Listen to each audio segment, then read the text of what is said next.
Hi. Now, with regards to recruitment, there are thousands of things that companies are doing in order to boost their chance to recruit the best people. Of course, we are now in the talent war part of history.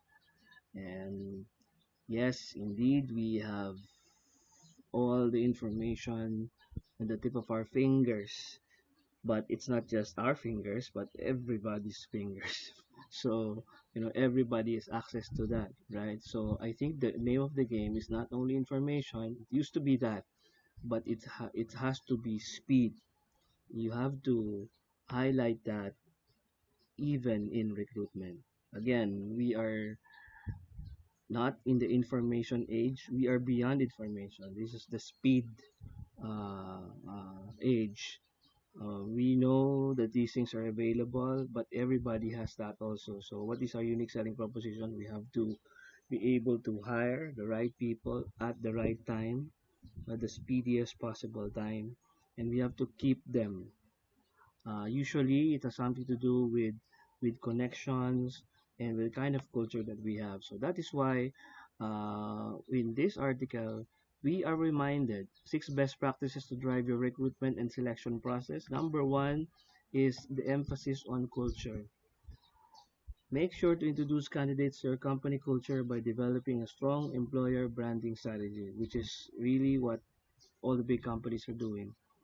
If they are job seekers, they should be able to know what the company is all about, because they may be good, they may be the A plus employees in their former companies, but they cannot just bring all their bravado and their diva divaness in your company, and just be number one in your company. While we support that kind of success, especially in sales, in marketing, in most kind of company, we tend to lose these kind of employees because they're not team players. That is why we really have to emphasize on culture, right? So attracting the right sort of talent. So here, by emphasizing on what your company stands for. So meaning at the beginning, you already emphasize these are our core values. This is what we stand for. The message is likely to resonate at the ears of the candidate. So if they are excited to work in the kind of organization that does just like that, just like what you are saying, then they will stay. So it's a great filter. I mean, the very beginning should be that should be your filter. Emphasize on culture. Okay, keep track on candidates' information. So applicant tracking is essential to maintain a valuable database. So this is correct, because sometimes you do not need a person that this kind of person in your company right now. And sometimes if you don't connect with them right away, and they don't receive a word from you or something, they would feel they would feel slighted, and even if you call them again next time, it will not be good. So when for me, I always do this, especially if there's a candidate that did not make it. I still call on that candidate. Of course, not physically, but at least call them and just tell them that you have considered their credentials, and we'll keep their names in your active pool list, and sound really sincere, because the people from the person from the other line would recognize a bullshit if it's coming from a person that does that all the time. So there has to be really an active system in your HR that really does that, because if you wouldn't know that sometimes the timing is the only one that's off, and by the time that you need that kind of person in your company, you cannot anymore locate that person, or he is already engaged. And if you did not leave a good first impression as an employer, not as an employee, but as an employer, then chances are you will not be able to call for him again. So I remember there was this one employer, um, when I applied to their company. They didn't have a position for me right away.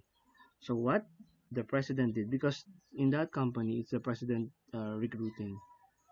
I mean, it's part of the recruitment. You know, towards the end, he literally created a position just for them to take me in.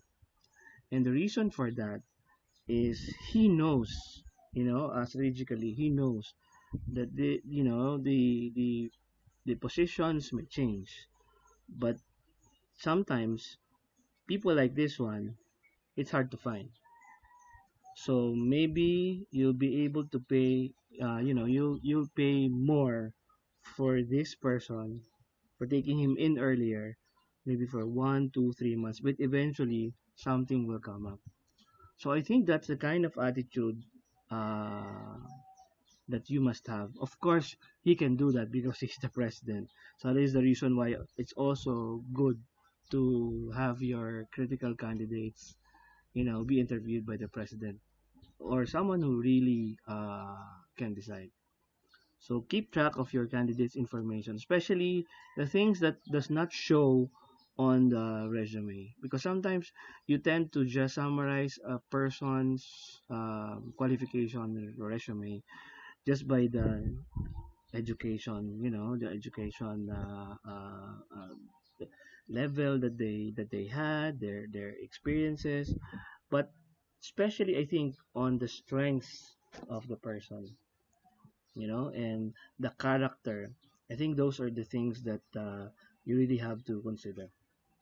Okay, number three is of course ensuring privacy and security of candidates, especially right now because the privacy laws are pretty much defined, and there's really much more guidelines and laws regarding privacy. So really have to protect them. I realized that during the 90s when I was still a staff and all that, there used to be a time when your CVs or sometimes during that time bio data are just left and just uh, scattered in the HR office.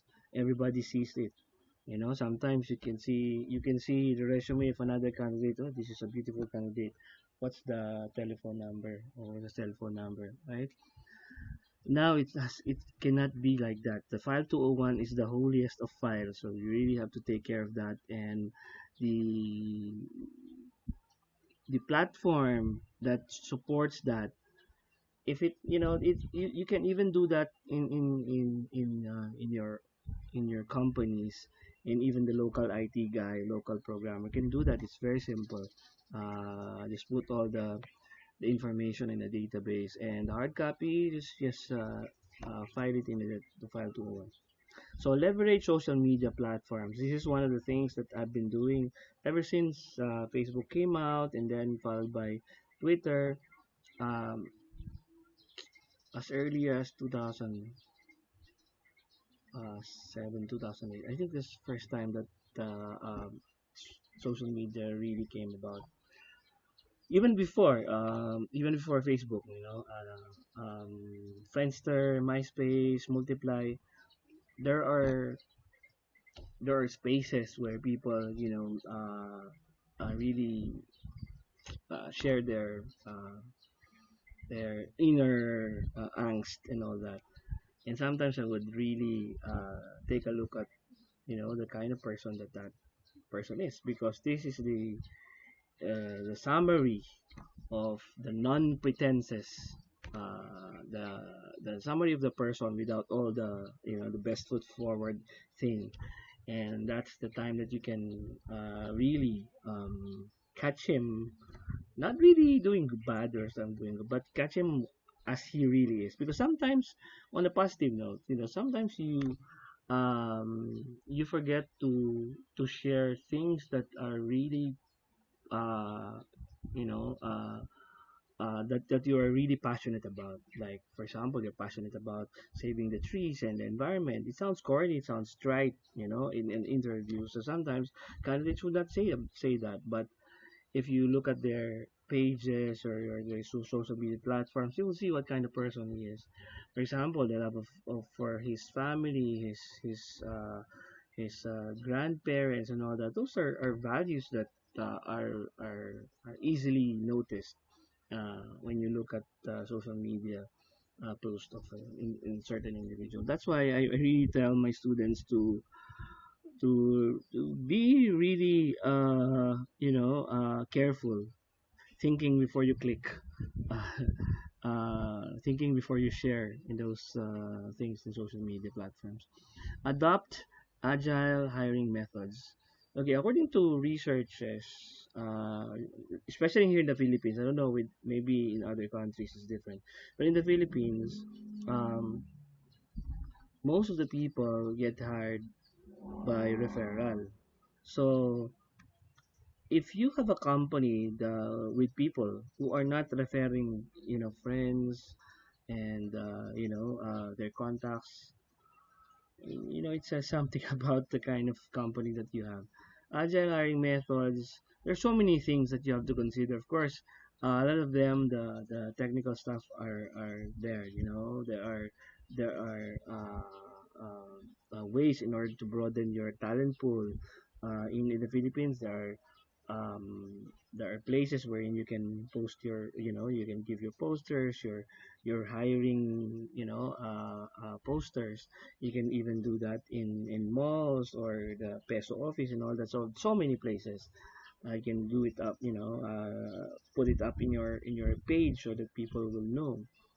But aside from that, I think the best hiring method is the one where your own people refer to you. Because if a person, especially if the person has really been working with you for quite a long time already, it's twofold. I mean, the person who's been working with you for quite a long time, if he or she refers somebody, then be sure that that person is not someone who is pasaway, right? Because he will be affected. And on the other hand, from the perspective naman of the one being referred, of course he will be at least naman embarrassed to do something bad, kasi he will of course be reflected on the person who referred to him. So I think that's still the number one hiring method. Although, as I said, there are many listing. There's so many things, so many places where you can list your need for people. But in the Philippines, I think LinkedIn released a similar result in Asia. It's really more of connections and referrals. Okay, so optimize the recruitment funnel. For us, every step is important in the recruitment selection panel. There used to be a time when I was the HR head in my former company that we want to hire in a matter of one day. So parang one day hiring. If that is at all possible. Lalo na if the HR director is always there, and then he interviews the man, and then he is empowered by whoever, the president or whatever, except for of course key positions like in my case that dean of colleges. Of course I cannot assure a one day policy without the vice president for academic affairs. But you know I mean, if everybody is there, you don't need to wait for the president of of your company to do these things. Tapos we also have, lalo na for this time we have a lot of other methods and tools whereby your key people can be interviewed. Like there's Skype for Business, ngayon there's Zoom, there's Messenger calling and all that, Viber call, ang dami. So I think it's now, we should not let the recruitment uh, funnel be so long. Kailangan optimize yung every step. Uh, So like especially if how many applications but do you need to turn in order for them to be filtered out to the interview? How many people, sabi dito, how many people do you need to interview to fill a vacant position? Okay, so even your questions, how many such questions uh,